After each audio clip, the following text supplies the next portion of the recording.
The Old Doll. By author David Stelzl. It was the beginning of autumn. The leaves were changing color, the sun was setting earlier, and the temperatures were slowly but surely dropping. The Millers were a small family. Father, mother, daughter. Maya was already very clever for her 6 years. Her parents assumed that she had a talent for observing and assessing other people. Because she knew things she wasn't supposed to know. If someone lied, she knew it. If someone had lost a loved one, she knew it. On the rare occasions when they talked about Maya's talent, they joked about how she should soon be studying psychology or playing in poker tournaments. The reason they didn't talk about it often was that it was kind of scary to them. Maya knew that. Because her talent was not in reading facial expressions or anything else, but in reading people's thoughts. Most of the time she didn't do it on purpose. It just happened. Whenever someone's thoughts were connected with strong emotions. It could be shame, anger, or sadness. But she also clearly felt the fear her parents sometimes had of her. This made Maya quite sad, but she had resigned herself to being different. It was on one of the first autumn days of that year when she first had the feeling of being attracted to something. By something that was so much like her. The Schmelmann's garage flea market was well attended, and they had a lot of stuff outside that they wanted to sell. While her parents talked to Mr. Schmelmann, she looked for what was calling to her. At first she thought it might be another child.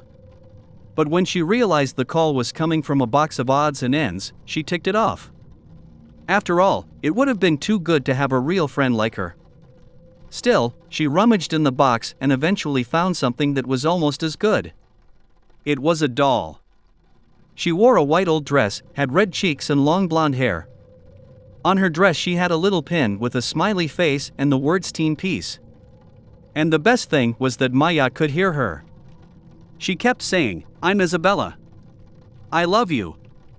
No one had ever spoken to Maya like that in her mind before. It was great. She immediately ran over to her parents with Isabella in her hand and told them that she wanted this doll. Her father was against it at first, because only recently they had moved Maya's doll collection to the attic at her own request. Maya got really angry and insisted on taking Isabella with her. As her parents did not want to make a scene in front of the neighbors, they agreed and asked Mr. Schmelmann what he wanted for the doll. He was confused, however, and said he knew every single toy, board game, or cuddly toy he sold here, but he had never seen this doll before. It didn't belong to him, and so Maya should have it quietly.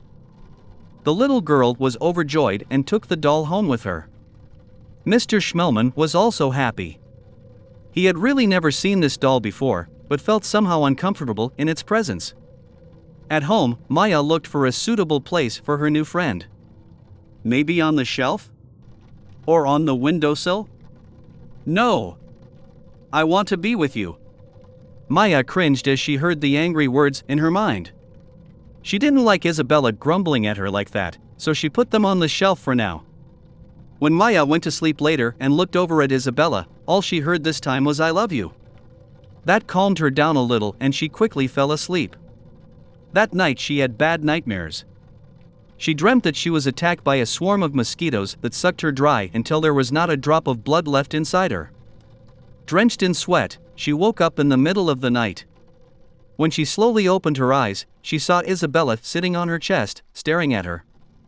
Maya felt so drained, as if she had just been running around for hours or playing football with Daddy. Her whole body felt empty. She wanted to put the strange doll back on the shelf, but she had no energy left. She fell asleep again from exhaustion. The next day Maya was sick. A fever of 39.5. She was so weak that she couldn't make a sound. Her parents took very good care of her. They made her calf compresses, read to her, and put her doll Isabella very close to her in her arms. It went on like this for the next few days. Her parents began to worry. As her father was about to fall asleep, he suddenly heard something in his mind. "Put the doll away." He was startled and had a bad headache. That was his daughter's voice, but he had only heard it in his mind. Was that possible?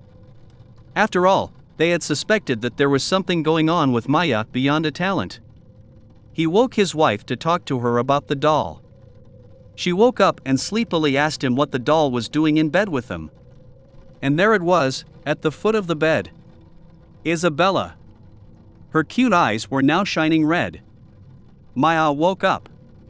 She had been frightened by something. Dumbfounded, she realized that although she wasn't fit again, she felt a little stronger. She had to talk to her parents. Slowly she crawled out of bed and out of her room. She dragged herself down the corridor and finally reached her parents' room. They had the duvet cover tied around their necks and were hanging from the ceiling fan. Their eyes were reddish and they were pale. Obviously they were dead. Maya had no time to cry. She felt something on her back. With the last of her strength, she turned her head and sought Isabella. I need your energy. We need your energy. I love you. Maya's eyes went black with exhaustion. Hey horror fans!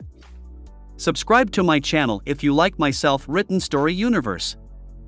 We will uncover more of it in the coming weeks and months. Thank you for listening.